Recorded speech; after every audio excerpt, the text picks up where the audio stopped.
गायनेकोमास्टिया से परेशान पेशेंट है, he wants a muscular looking chest, तो उसकी स्कल्पटिंग उस तरीके से की जाती है कि फाइनल लुक इस तरह हो कि पेशेंट सैटिस्फाइड रहे। He wants a muscular athletic look, तो हमारा फोकस उसी पे मोस्टली दो एज ग्रुप्स में पाया जाता है। एक है early teenage and young adult age group में, दूसरा ग्रुप है 50 to 80 ईयर्स ऑफ एज। हम बात कर रहे हैं टीनएजर्स की खास तौर पे, क्योंकि उनकी अभी उम्र है। तो उनके केस में कब इस चीज़ की ज़रूरत पड़ती है कि हाँ उनको ये सर्जरी करवानी चाहिए। नॉर्मली ये जिस तरह की एस्थेटिक्स सर्जरीज होती हैं ये बड़े शहरों में होती हैं, तो क्या उसी लेवल का ट्रीटमेंट जो है आप यहाँ चंडीगढ़ में दे रहे हैं? तो लाइपोसक्शन कैन बी डन किसी बॉडी के किसी भी पार्ट, वो चिन की भी कर सकते हैं, चेस्ट, पेट की, बैक की, फ्लैंक एरिया की, आर्म्स की, थाइज की, बटक्स की, इस किसी भी एरिया की लाइपोसक्शन कर सकते हैं, उसको स्कल्प करके उसको एक प्रॉपर टोन शेप दे सकते हैं। कौन सी ऐसी बात है कि लोग जो हैं वो हीलिंग हॉस्पिटल को ही प्रेफर करें? अक्सर हम अपने बच्चों में कई बार ये देखते हैं कि हमारे जो टीनेजर बच्चे हैं उनकी हेल्थ कुछ इस तरह से बन जाती है कि उनकी मेल ब्रेस्ट जैसी समस्या उनको सामने आ जाती है। मेल ब्रेस्ट से मतलब ये है कि जो बच्चा है, जो लड़का है, उसकी जो छाती है वो इस तरह से डेवलप हो जाती है कुछ हार्मोनल चेंजेस की वजह से कि उसकी छाती जो है वो लड़कियों जैसी लगने लगती है, जो कि कई बार शर्मिंदगी का कारण भी बनती है। आखिरकार ये जो मेल ब्रेस्ट है, इस समस्या को हम किस तरह से निपटा सकते हैं या फिर इस समस्या से हम किस तरह से छुटकारा पा सकते हैं? इसकी सर्जरी भी होती है, वो सर्जरी किस तरह से होती है और सर्जरी कितनी जरूरी है, या फिर हम ये कहें कि क्योंकि सर्जरी का नाम सुन के जो है वो कई बार ये भी आ जाता है कि सर्जरी अब कौन करवाए, लेकिन वो सर्जरी कितनी सेफ है, कैसे होती है, यही सब बात आज हम करेंगे। हीलिंग हॉस्पिटल में हम मौजूद हैं, healing hospital sector 34A Chandigarh. आपने पहले भी इसका नाम सुना है और हमने आपको कई बार हीलिंग हॉस्पिटल में लेकर भी गए हैं, कई डॉक्टर्स से बात की है। आज हम इस मुद्दे पर डॉक्टर साहब से बात करेंगे और उनसे जानने की कोशिश करेंगे कि किस तरह से इस समस्या से छुटकारा पाया जा सकता है बिल्कुल आसान तरीके से। चलिए आपको डॉक्टर साहब से मिलवाते हैं। डॉक्टर साहब सबसे पहले तो नमस्कार, और सबसे पहले डॉक्टर साहब आप अपना छोटा सा परिचय दें और जो समस्या आजकल ज़्यादातर मेल्स में या फिर हम ये कहें कि टीनेजर्स में बहुत ज़्यादा है, लेकिन समझ नहीं आता है कि इस समस्या से कैसे निपटा जाए। कुछ लोग बोलते हैं कि खाना कम खाइए, खा खा के मोटू हो गए हैं, इस वजह से है, तो आप बताएं। मेरा नाम है डॉक्टर सुमित सिंह गौतम, मैं consultant plastic and aesthetic surgery हूँ in healing hospital sector 34 Chandigarh. आज हम बात कर रहे हैं गायनेकोमास्टिया के बारे में। सो गायनेकोमास्टिया इज मेल ब्रेस्ट ग्लैंड की एनलार्जमेंट। इसमें ये मोस्टली दो एज ग्रुप्स में पाया जाता है। एक है early teenage and young adult age group में, दूसरा ग्रुप है 50 to 80 ईयर्स ऑफ एज। जो यंग एज ग्रुप है उसमें ये is mostly seen because of hormonal imbalance.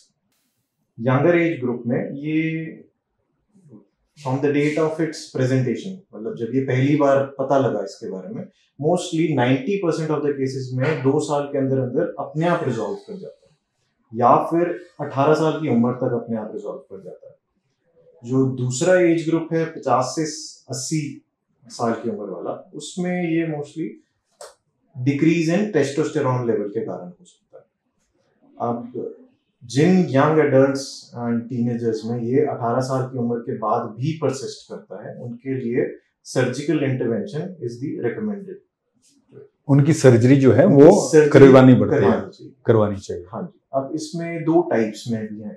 एक है ट्रू गायनेकोमास्टिया, उसमें होता है कि जो ब्रेस्ट ग्लैंड है उसकी ही एनलार्जमेंट हो गई है। दूसरा है सूडो गायनेकोमास्टिया, उसमें हम एक्सेस फैट डिपोजिशन हो जाती है चेस्ट एरिया में ही। तो एग्जैक्टली ये बता पाना कि ये ट्रू गायनेकोमास्टिया है या सूडो गायनेकोमास्टिया 100% नहीं बता सकते। कुछ लेवल तक हम उसको पैल्पेट करके उसको छू के बता सकते हैं कि अंदर ग्लैंड हो सकता है, लेकिन टू बी 100% श्योर वो तभी पता लगेगा जब ये पेशेंट सर्जरी अंडरगो करेगा एंड हम अंदर से क्या निकला वो हम बता सकते।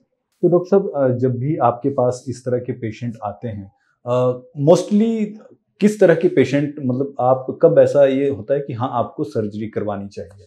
क्या जो मेल ब्रेस्ट से परेशान हैं, चाहे वो टीनेजर, खास तौर पे मैं बात करूंगा, क्योंकि जब मान लीजिए एक इंसान जो है वो 50 से 80 की उम्र में चला जाता है तो उसको उतना ज़्यादा फर्क महसूस नहीं होता कि हाँ चलो शरीर जैसा भी है, अब मेरी उम्र हो गई है, कोई बात नहीं। लेकिन हम बात कर रहे हैं टीनेजर्स की खास तौर पे, क्योंकि उनकी अभी उम्र है।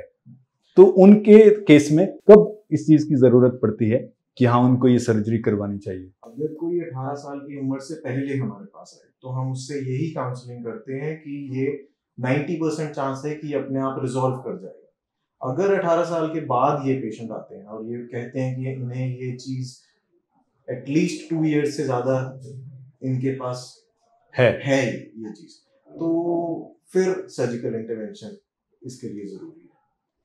और जब आप सर्जरी करते हैं इसकी, तो उसके बारे में थोड़ा बताइए, क्योंकि देखिए सर्जरी के नाम से आम इंसान से लेकर बड़ा हो छोटा हो हर एक इंसान जो है वो डरता ही है कि हाँ सर्जरी नहीं, मैं ऐसे ही रह लूँगा। डॉक्टर के पास जब भी मरीज जाते हैं तो सबसे पहले यही बोलते हैं कि डॉक्टर साहब दवाई दे दो, हम दवाई से ठीक हो जाएं तो ठीक है। तो सर्जरी के बारे में कि कितनी सेफ है और कितना इसमें टाइम लगता है, थोड़ा सा इस बारे में बताइए। जो सर्जरी है वो हम जनरल एनेस्थीसिया में करते हैं। जनरल एनेस्थीसिया मतलब पूरा बेहोश करके। तो ड्यूरिंग द सर्जरी आपको बिल्कुल कुछ नहीं पता चलता कि सर्जरी हो रही है, आप बेहोश हो बिल्कुल। एंड आफ्टर द सर्जरी आपको कुछ लेवल ऑफ थोड़ा बहुत पेन रहती है 1-2 दिन के लिए। आप बाय सेकेंड या थर्ड डे अगर आप ऑफिस गोइंग है तो आप ऑफिस जा सकते हैं। एंड डिस्चार्ज तो सेम डे ही इवनिंग तक डिस्चार्ज कर देते हैं।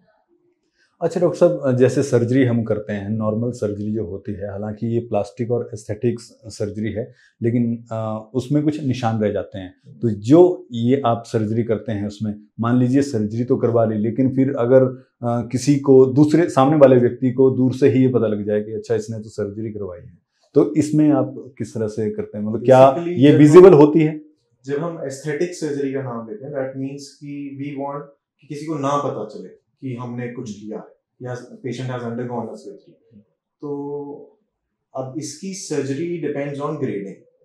जो फर्स्ट फ्यू ग्रेड्स हैं, एक्चुअली ये 3 या 4 ग्रेड्स में डिवाइडेड। जो फर्स्ट फ्यू ग्रेड्स हैं उसमें जो इंसिजन है, बेसिकली जो कट लगेगा आपकी स्किन पे, वो इस तरह स्ट्रैटेजिकली प्लेस किया जाता है कि वो minimum visibility and eventually fade कर जाए। तो फॉर एग्जांपल जो लोअर ग्रेड्स हैं उसमें हम 2 इंसिजन देते हैं पर साइड। एक इंसिजन हम बिल्कुल बगल में देते हैं तो वो बिल्कुल छुप जाता है। दूसरा इंसिजन आपके निप्पल के जस्ट अराउंड देते हैं तो वो भी निप्पल के अंदर ही छिप जाता है। तो टॉकिंग अबाउट इंसिजंस स्पेसिफिकली, वो इंसिजंस किसी दूसरे को नहीं पता चलते। हाँ, यानी अगर कोई दूसरा डॉक्टर ही है जी, तो मान लीजिए और उसके सामने ऐसे कोई आता है तो शायद वो पता कर ले कि हाँ इसने इस तरह का कुछ करवाया हुआ। लेमैन जो है, आम आदमी जो है, उसकी नजर में ये चीज नहीं आएगी कि हाँ इसने इस तरह का कुछ करवाया हुआ। डॉक्टर थोड़ा मुश्किल है बताना कि ये सर्जरी हुई है या नहीं हुई। वो स्पेसिफिकली तब अगर स्कार बहुत अच्छा हील करता है देन वर्चुअली इनविजिबल रहता है वो स्कार, कोई पता नहीं लगा सकता कि कहाँ इस तरह का कुछ हुआ है। फिर अगर ग्रेड हायर ग्रेड है जिसमें ब्रेस्ट ग्लैंड इतना एनलार्ज हो गया है कि स्किन भी एक्सेस हो गई है, that is the only case जिसमें स्कार डेवलप करता है। उसमें हमें स्किन एक्सेस निकालनी पड़ती है। तो जहां निकालेंगे उस स्किन को जोड़ेंगे भी, तो जहां जोड़ेंगे वहां डेफिनेटली स्कार पड़ेगा। लेकिन उस स्कार की प्लेसमेंट एस्थेटिकली इस तरह करी जाती है कि वो हमारे चेस्ट के मसल के कंटूर के अलाउंग हो जाए। तो वो एक, आप कह लीजिए, एक तरीका है स्कार को प्लेस करने का कि वो मसल के अलाउंग हो जाए। तो वो दिखने वाले को दूर से नहीं पता चलता कि वो स्कार, वो ऐसे लगता है कि एक मसल की शैडो है। बट अगर हाँ इस ग्रेड को हम, जो हायर ग्रेड है उसमें अगर सर्जरी की बात करते हैं, उसमें डेफिनेटली स्कार आता है। अभी हीलिंग हॉस्पिटल में ये सर्जरीज हो रही हैं? हाँ जी बिल्कुल। तो हीलिंग हॉस्पिटल, क्योंकि इस तरह की सर्जरी और हॉस्पिटल भी करते होंगे, कौन सी ऐसी बात है कि लोग जो हैं वो हीलिंग हॉस्पिटल को ही प्रेफर करें? क्योंकि यहाँ का स्टाफ और यहाँ के बाकी चीज़ें, ये तो एक बात अलग है। इसके अलावा आपके डिपार्टमेंट में और आपकी तरफ से कौन सी ऐसी बातें हैं कि हाँ लोग हीलिंग हॉस्पिटल में आना जो है इस मामले खास तौर पर इस केस में आना प्रेफर करें? बेसिकली गायनिकोमास्टिया सर्जरी के लिए सारा कुछ फंक्शनिंग बिल्कुल स्ट्रीमलाइन है। पेशेंट आप हमारे पास आते हो, हम इवैल्यूएट करते हैं कि एग्जैक्टली क्या सर्जरी करनी है, उनकी काउंसलिंग करते हैं एंड डे केयर प्रोसीजर करते हैं। तो you can go bye evening and जो सर्जिकल एक्सपर्टीज है उसके बारे में ये कहना चाहूँगा कि आवर मेन फोकस इज कि ऑब्वियसली वी डोंट वांट कि सामने वाले को पता चले कि आपकी सर्जरी हुई है, तो that is very high priority for us and in that sense हम चाहते हैं कि अगर कोई गायनिकोमास्टिया से परेशान पेशेंट आए, he wants a muscular looking chest, तो उसकी स्कल्पटिंग उस तरीके से की जाती है कि फाइनल लुक इस तरह हो कि पेशेंट सेटिस्फाइड रहे, he wants a muscular athletic look. तो हमारा फोकस उसी पे रहता है। डॉक्टर साहब, इसके अलावा भी आपके यहाँ किसी तरह की सर्जरीज की जाती हैं जो कि प्लास्टिक एस्थेटिक्स से जुड़ी हुई हैं? जैसे गायनिकोमास्टिया में भी लाइपोसक्शन इन्वॉल्व है, उसमें भी हम पहले लाइपोसक्शन करते हैं जिससे हम एक्सेस फैट निकालते हैं एंड देन हम एक्सेस जो ग्लैंड बच जाता है उसको रिमूव करते हैं। तो लाइपोसक्शन कैन बी डन किसी बॉडी के किसी भी पार्ट की, वो चिन की भी कर सकते हैं, चेस्ट, पेट की, बैक की, फ्लैंक एरिया की, आर्म्स की, थाइज की, बटक्स की, इस किसी भी एरिया की लाइपोसक्शन कर सकते हैं, उसको स्कल्प करके उसको एक प्रॉपर टोन्ड शेप दे सकते हैं। That is one surgery we do. बाकी एस्थेटिक सर्जरी में हम फेशियल सर्जरी जिसमें फेसलिफ्ट, राइनोप्लास्टीज, कोई स्कार रिविजन्स हैं फेस के, fat grafting, fat transfer, tummy tuck, breast aesthetics, ये भी आप करते होंगे? हाँ जी। राइनोप्लास्टी है, इस तरह की चीजें भी आप करते हैं, तो उसके बारे में भी थोड़ा बताइए हमें। जैसे टमी टक है, टमी टक इज ऑल्सो कि हम पहले लाइपोसक्शन करते हैं, उसके बाद जो एक्सेस स्किन हो जाती है उसको रिमूव करके आप एक टाइटन्ड लुक देते हैं पूरे पेट को एंड ब्रेस्ट एस्थेटिक्स में ब्रेस्ट रिडक्शन, जिसमें बहुत ही हेवी ब्रेस्ट होने के कारण आपके शोल्डर्स पेन कर जाते हैं, पोस्चर खराब हो जाता है, तो उन केसेस में हम ब्रेस्ट का साइज रिड्यूस करके उसको एक लिफ्ट दे सकते हैं, ब्रेस्ट लिफ्ट कर सकते हैं। एंड ब्रेस्ट ऑगमेंटेशन, जिसमें हम ब्रेस्ट के साइज को इंक्रीज कर सकते हैं, ईदर विद फैट ग्राफ्ट कर सकते हैं या फिर एक सिलिकॉन इम्प्लांट के साथ। डॉक्टर साहब, ये सारी चीज़ें जो आप बता रहे हैं ये नॉर्मली, हालांकि चंडीगढ़ में हीलिंग हॉस्पिटल के अलावा दूसरे हॉस्पिटल भी करते हैं? हाँ जी, करते हैं। तो दूसरे हॉस्पिटल जो करते हैं और हीलिंग हॉस्पिटल जो करता है, उसमें अगर हम डिफरेंशिएट करना चाहें कि हाँ, सवाल वही है कि इन सब चीज़ों के लिए हीलिंग हॉस्पिटल ही क्यों कोई चूज करे? क्योंकि हम इस चीज़ को स्ट्रीमलाइन करते हैं कि आप हमारे पास आए एंड हम स्पेसिफिकली इसी चीज़ को ट्रीट कर रहे हैं एंड मोस्टली हमारे ये सारे ही प्रोसीजर्स डे केयर प्रोसीजर्स हैं, तो you are free by evening and हमारा एक्सपर्टीज आपका इसी चीज पे है कि हम एक एस्थेटिक रिजल्ट देना चाहते हैं। नॉर्मली ये जिस तरह की एस्थेटिक्स सर्जरीज होती हैं ये बड़े शहरों में होती हैं, जैसे मान लीजिए दिल्ली, मुंबई, हाँ जी, उन शहरों में होती हैं। हाँ, तो क्या उसी लेवल का ट्रीटमेंट जो है आप यहाँ चंडीगढ़ में दे रहे हैं? डेफिनेटली। मेल ब्रेस्ट, डॉक्टर साहब, मुझे लगता है कि आजकल सबसे ज्यादा बड़ी समस्या बनी हुई है, कॉमन है ऑल्सो, क्योंकि लोग अपनी बॉडी के लिए थोड़े कॉन्शियस हैं, तो दे रियलाइज कि ये दिक्कत आ रही है, प्लस हमारी डाइट्स खराब हैं सबकी, थोड़ा फैटी कंजम्पशन ज़्यादा है, तो चेस्ट डिपोजिशन फैट की होती है। ऑल्सो हम लोग जिम आजकल ज़्यादा जाते हैं, तो जिम जाने में एक कॉन्शियसनेस क्रिएट होती है कि ये दिक्कत है हमें, तो यू रियलाइज कि ये दिक्कत है एंड इस चीज़ की रेमेडी है, then why not go for it.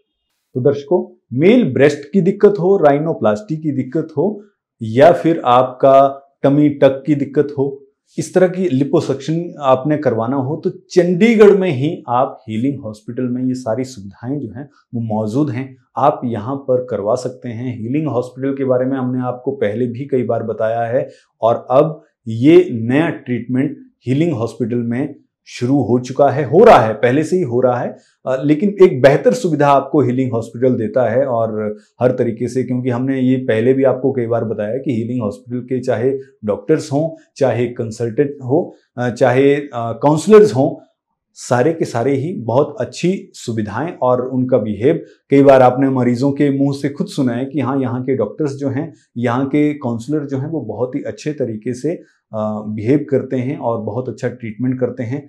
इस तरह की दिक्कत यानी प्लास्टिक सर्जरी से रिलेटेड अगर आपको दिक्कत है या फिर एस्थेटिक्स जो है उससे रिलेटेड कोई आपको प्रॉब्लम है, आप करवाना चाहते हैं, तो आपको बड़े शहरों का रुख करने से पहले आपके नज़दीकी चंडीगढ़ में सेक्टर 34A में हीलिंग हॉस्पिटल मौजूद है। आप वहां कंसल्ट कर सकते हैं और यहां पर ही आप बेहतर जो है इलाज पा सकते हैं और बेहतर सुविधा पा सकते हैं।